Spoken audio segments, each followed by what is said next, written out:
तो कल हम लोगों ने बात करी थी कि ट्रेनिंग और टेस्टिंग स्प्लिट क्यों करना चाहिए किसी डेटा सेट का। कारण हम लोग को पता है कि ये इसलिए करना चाहिए क्योंकि अगर हम नहीं करेंगे तो और हम पूरे डेटा सेट को ही यूज़ कर लेंगे ट्रेनिंग करने के लिए, तो हमारे पास कोई तरीका नहीं बचेगा ये चेक करने के लिए कि हमारी जो एल्गोरिथम है या हमारा जो मॉडल है उसने कुछ सीखा है कि नहीं सीखा। और उसी चीज़ को दूर करने के लिए हम लोग टेस्टिंग और ट्रेनिंग कर सकते हैं, ट्रेनिंग डेटा सेट और टेस्टिंग डेटा सेट में स्प्लिट करते हैं। कल की क्लास मेरी थ्योरेटिकल थी, तो आज का जो वीडियो है वो थोड़ा सा प्रैक्टिकल है, थोड़ा कोडिंग हम लोग देखेंगे, इसी के ऊपर डिस्कस भी करेंगे कैसे करते हैं पाइथन। तो पहली चीज़ ये मैंने बोला कि नोटबुक है, लिंक इसका शेयर्ड है नीचे। सिंपल सा काम है, हमने इंपोर्ट पैंडास और नंपाई को कर लिया है। इसके बाद मैंने एक छोटा सा डेटा सेट बनाया है। तो डेटा सेट आप इधर यहाँ देख सकते हो कि 1 2 3 4 5 6 7 8 9 तक की वैल्यूज हैं। ये इस ऑर्डर में इसलिए रखी है, कुछ चीज़ें दिखानी है। और ये इसका आउटपुट है कि अगर 1 है तो 1 है, 2 हो तो 4 हो, 3 हो तो 9 हो, 4 हो तो 16 हो, 5 हो तो 25 हो, 6 हो तो 16 हो। तो यहाँ पर ये चीज़ थोड़ा सा डिफरेंस इसलिए रखा है क्योंकि हम चाहते नहीं, मतलब मैं थोड़ा चाहता था कि एक कॉम्प्लेक्स डेटा सेट हो। और इसीलिए अगर आप देखोगे तो पाओगे कि यहाँ से यहाँ तक का जो 1 से लेकर 5 तक है, तो यहाँ पर जो मेरा फॉर्मूला है वो है एक्स ऑफ स्क्वायर का, और यहाँ से यहाँ तक है तो ये जो फॉर्मूला है एक्स ऑफ क्यूब का। तो यहाँ पर एक्स मेरा इनपुट है। तो अगर मुझे अपने एल्गोरिथम को कुछ सिखाना है, तो अगर मैं इसको खाली ये इनपुट और ये आउटपुट दे दूँ तो उसे अपने आप सीखना है कि स्क्वायर्ड फंक्शन है क्यूब फंक्शन। अगर सारे स्क्वायर्ड होते तब भी एक चीज काम करती, बट जस्ट फॉर थोड़ी सी कॉम्प्लेक्सिटी के लिए एक्स स्क्वायर और एक्स क्यूब रखा है, और कोई कारण नहीं। ये मेरा डेटा सेट है। डेटा सेट के बाद मैंने उसको यहाँ पर जो मैंने किया है वैल्यूज में, ये वैल्यूज का रीजन क्या है कि एसक्यूएल का जितना भी काम होता है वो होता है एरेज में, और डेटा फ्रेम एक एरे नहीं है, नंपाई एक एरे है। तो यहाँ पर हम लोग खाली उसे डेटा फ्रेम को नंपाई एरे में कन्वर्ट कर रहे हैं, और कोई रीजन नहीं है। क्या है डीएफ से, तो ये है, इसको मैं हटा देता हूँ। और फिर हम लोगों ने सिंपल स्क्रिप्ट किया। तो मैंने ये सोचा कि चलो एक सिंपल एग्जांपल करते हैं कि मैं शुरुआत के 8 को लेता हूँ ट्रेनिंग में और लास्ट के 2 को लेता हूँ टेस्ट में। ऐसा हम लोग कई बार कर सकते हैं, जैसा हमारे पास डेटा सेट है, यहाँ पर हमें पता है कि अंदर में फॉर्मूला क्या है, तो थोड़ा कॉम्प्लेक्स आएगा, लेकिन मान के यही चला। तो हम ये कैसे कर सकते हैं? इसका सिंपल सा काम है कि मेरे पास है कि रेट को मैं कर लेता हूँ डेटा ARR और सारी रूल्स कॉमा पहला कॉलम, और ये मेरा हो जाएगा इनपुट। तो इसे मैं करता हूँ एक्सट्रीम, और टेस्ट को मैं कर लेता हूँ। और सारी रो चाहिए मुझे, कहाँ से कहाँ तक चाहिए? मुझे चाहिए शुरुआत से लेकर 8 तक, अप टू 8। और टेस्ट की चाहिए मेरे को डेटा ARR, और ये चाहिए मेरे को 9 से लेकर एंड तक, और ये हो जाएगा मेरा 0,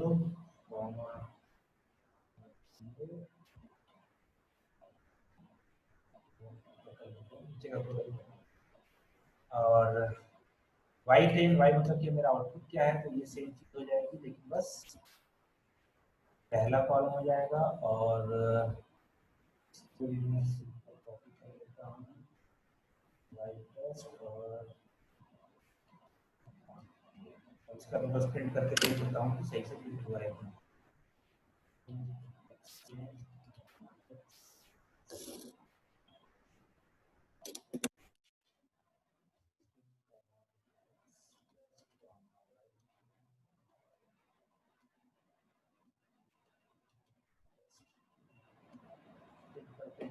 हमने किया, देखो एक्सटेंड मेरा 1 से लेकर 8 तक है, और इन 9 किए गए मेरा हो जाएगा।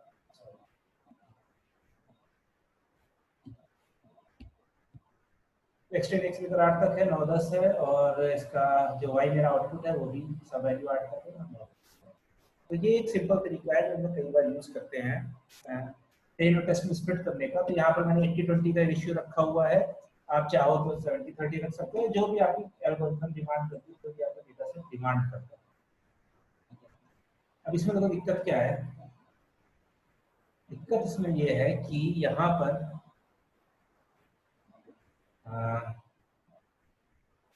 यहाँ पर हाँ, यहाँ पर अगर मैं आता हूँ मेरे पास ये हो गया ट्रेनिंग का डेटा सेट, और इसका मैं कलर चेंज कर देता हूँ, फॉर्मेट कर लेता हूँ, ये हो गया मेरा टेस्टिंग का डेटा सेट।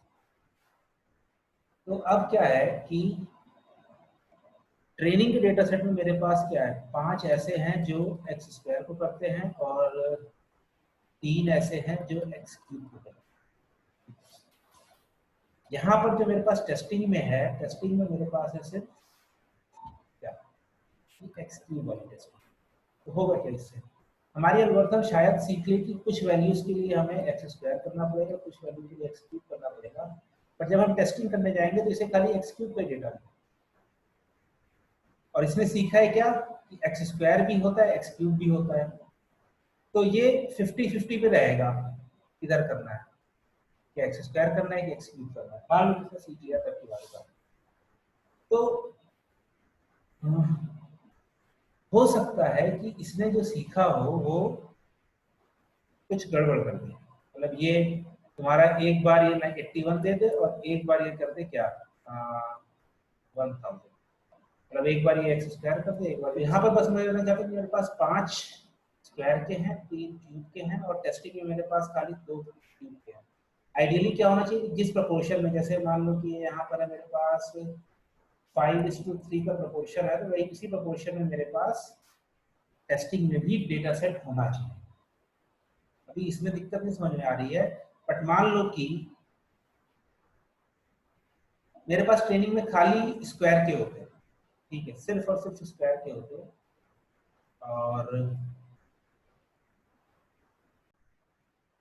यहाँ पर ये मान लो कि अगर मेरे पास सिर्फ ट्रेनिंग के 5 स्क्वायर के होते हैं, टेस्टिंग के सिर्फ 2 के होते, तो मैं चाहे जितना अच्छा अपनी एल्गोरिथम को ट्रेन कर लूँ कोई फर्क नहीं पड़ता, क्योंकि मेरा टेस्टिंग में वो हमेशा फेल होगा। तो हम चाहते हैं कि ट्रेनिंग और टेस्टिंग दोनों हमेशा बराबर हो। तो ये एक चीज है जो हमें ध्यान देनी चाहिए जब भी हम अपने डेटा को स्प्लिट करें। इसको मैं हटा देता हूँ। फिर अब हमारे पास क्या है, तो ये एक तरीका था, सही तरीका हो सकता है जब आपके पास ऐसे रैंडम डेटा ना हो जिसमें, तो यहाँ पर रैंडम डेटा ना हो जिसमें काम हो सके। सिंपल स्प्लिट हमने कर लिया है। अब एक इसमें हमें कैलकुलेट करना पड़ेगा कि कहाँ पर 80% है, कहाँ पर 20% है। जैसे 10 वैल्यूज है तो 10 का 20% हो गया, तो मुझे 0 से लेकर 8 तक, मेरी गलती भी हुई यहाँ पर रैंडमली लेने वाली, कि मैंने 8-9 तक ले, मैं 9 से ले लिया था तो मेरे पास एक ही डेटा सेट आ रहा था। तो इन सबको प्रॉब्लम सॉल्व करने के लिए हमारे पास मॉडल सिलेक्शन पैकेज का एक ट्रेन टेस्ट स्प्लिट फंक्शन होता है। ये ट्रेन टेस्ट स्प्लिट फंक्शन मुझसे ही होता है। ये क्या करता है, इसको खाली आप डेटा दे दो, बोलो ये मेरा इनपुट है, ये मेरा आउटपुट है, और इसे टेस्ट साइज दे दो, तो ये उसको रैंडमली डिवाइड कर देगा। तो यहाँ पर मैंने ये चीज चलाई है, तो ये अगर मैं देखता हूँ तो मैंने, अच्छा इसका आउटपुट क्या रहता है, ये पहले X train X test, Y train Y test. X train क्या है, एक्सट्रेन है कि जो मेरा ट्रेनिंग डेटा सेट है उसका इनपुट, और एक्स टेस्ट क्या है, जो मेरा टेस्टिंग डेटा सेट है उसका इनपुट। वाई ट्रेन है जो हमारा ट्रेनिंग डेटा सेट है उसका आउटपुट, और वाई टेस्ट है जो हमारा टेस्टिंग डेटा सेट है उसका आउटपुट। तो ये इस तरह हम लोग 4 बना के देगा, और मैं शेप लिखूंगा तो इसमें आपका 20% के हिसाब से, इसे हम 0 से 1 तक कोई भी लिख सकते हैं, 0.2 का 20%, ये 20% के हिसाब से 8-2 8-2 पे कर दिया। अच्छा मैंने प्रिंट किया खाली देखने के लिए, तो अगर मैं प्रिंट करता हूँ तब क्या देखने की 1 9 6 4 7 8 5 10 आ गए हैं। तो यहाँ पर मेरे पास 9 6 7 10 4 ट्रेनिंग के हैं, 4 टेस्टिंग के हैं, ठीक है। और यहाँ पर नहीं 5 हो गए ना, 5 6 7 8 9 10, और 1 4 1 4 5, तो 3 ट्रेनिंग के हैं, 3 स्क्वायर के हैं, 5 क्यूब के हैं, और टेस्टिंग में मेरे पास खाली 2 वो आ गए स्क्वायर वाले। तो यहाँ पर भी वो दिक्कत आ रही है, लेकिन वो दिक्कत इसलिए आई क्योंकि मेरा डेटा सेट यहाँ पर ऐसा है। अगर मेरा डेटा सेट सही होता और उसे मैं रैंडमली स्प्लिट करना चाहता हूँ तो इसके लिए ये फंक्शन बहुत सही है। अच्छा, एक रीजन और है कि यहाँ पर मैंने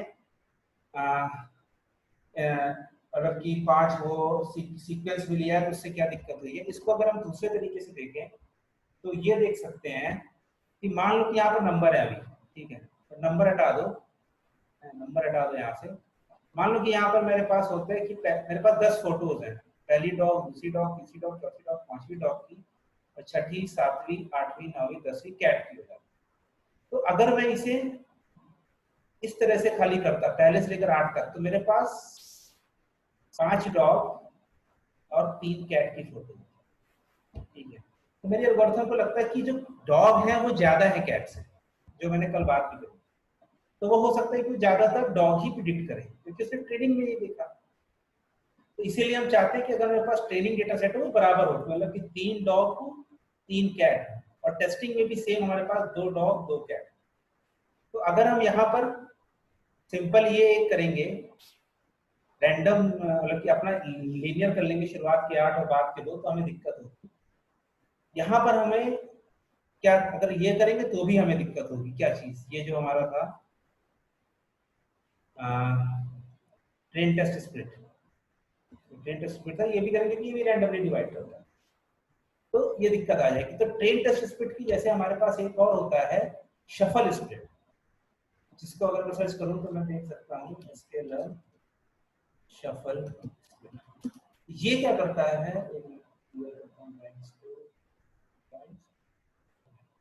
ये आपकी क्लास के हिसाब से डिवाइड करता है। तो जैसे यहाँ पर एग्जांपल होगा, यहाँ पर देखो इसने क्लास, देखो मेरे पास जो मेरा लेवल है, 1 को हम डॉग मानते हैं, 2 को कैट मानते हैं। तो 1, तो हमारे पास कितने, 3 डॉग है, 3 कैट है, ठीक है। तो अभी जैसे शफल स्प्लिट करता है और इसको मैं प्रिंट करता हूँ, तो मैं देखूंगा कि इसने किया है तो 5 2 ये इंडेक्सेस आते हैं, इंडेक्स आता है। तो इंडेक्स का मतलब क्या है कि 5वां और दूसरा टेस्ट में, और एक 0 4 ट्रेन में गया। तो मैं देखता हूँ 1 3 0 4 क्या क्या है। तो 0 हो गया मेरा, तो ये हो गया कैट, 1 हो गया डॉग, सॉरी 0 हो गया कैट, और फिर मेरे पास इस इंडेक्स की वैल्यू आई है, तो ये है मेरे पास ट्रेन में गया एक, पहला, तीसरा, 0 और चौथा। तो इसको मैं 20 कर देता हूँ क्योंकि आसान रहेगा। तो मैं फिर से ड्रॉ करता हूँ और इसको मैं मान देता हूँ क्या,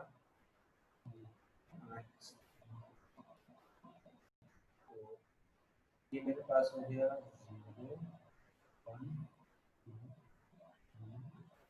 3 4 5, और ऐसे ही यहाँ पर मेरे पास ये हो गया 0 2 5। तो इसमें देखो कैसे लिखा कि पहला, तीसरा, 0 और चौथा, तो चौथा 0 1 3 4 हमारे जाएंगे ट्रेन में। तो देखते हैं हमारे पास क्या क्या है। 0 जाएगा तो मेरे पास है 1, तीसरा जाएगा, पहला भी जाएगा तो ये है 2, तीसरा जाएगा, ये है मेरे पास 2, और चौथा जाएगा जो है मेरे पास 1, ठीक है।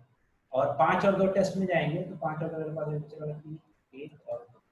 तो इसमें देखो इसने बराबर क्लास में डिवाइड किया, 2 डॉग, मतलब अगर हम 1 मान लें डॉग है, 2 मान लें कैट है, तो 2 डॉग 2 कैट, और 1 डॉग 1 कैट हमारे टेस्टिंग में चला गया।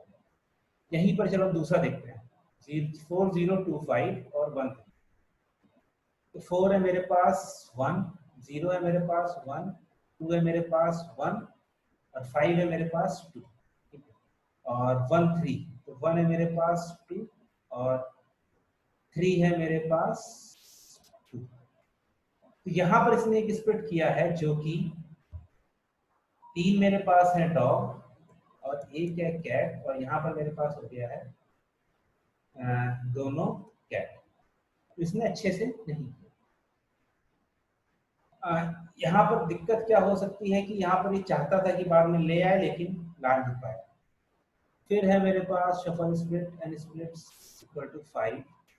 अच्छा, इसका एक है कि ये शफल स्प्लिट जैसे एंड स्प्लिट देखो कह रहा है कितनी बार ट्रेन टेस्ट को डिवाइड करना है, ये बार-बार रैंडमली जनरेट करेगा।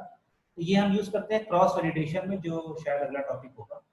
तो मेन बात ये है कि अगर आपके पास एक सीरीज में डेटा है तो जरूरी नहीं है कि आप उसे रैंडम चूज करिए, लेकिन रैंडम भी आपको ऐसे ही करना है कि बराबर प्रोपोर्शन।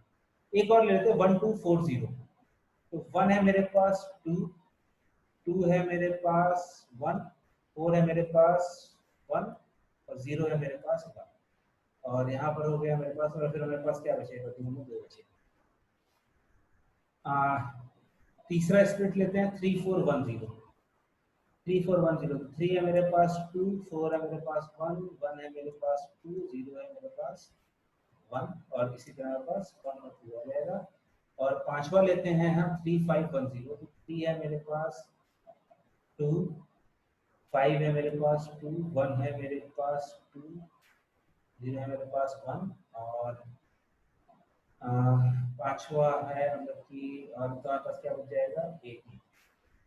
इसने 5 स्प्लिट किए, 5 स्प्लिट में इसमें एक परफेक्ट, इसमें 3 एक थे, और 2 इसने इस तरह की किए, और 2 इसने इस तरह की किए। तो 5 में मतलब किया तो उसने जो 5 स्प्लिट किए, 5 स्प्लिट में उसने बराबर बराबर किए, मतलब कि एक परफेक्ट, और बाकी उसने किए हैं कि 2 बार आपका 1 आ जाएगा, 2 बार आपका 2 रहेगा। तो हम ट्रेनिंग कराएंगे, पांचों पर कराएंगे, ये क्रॉस वैलिडेशन हम लोग कल देखेंगे। बट अभी का मेन क्या है कि हमारे पास 2-3 फंक्शंस हैं। तो 2-3 फंक्शन हमारे पास क्या क्या है, तो भाई पहला है सिंपल, कर लो अपने हिसाब से। दूसरा है ट्रेन टेस्ट स्प्लिट, और तीसरा है शफल स्प्लिट।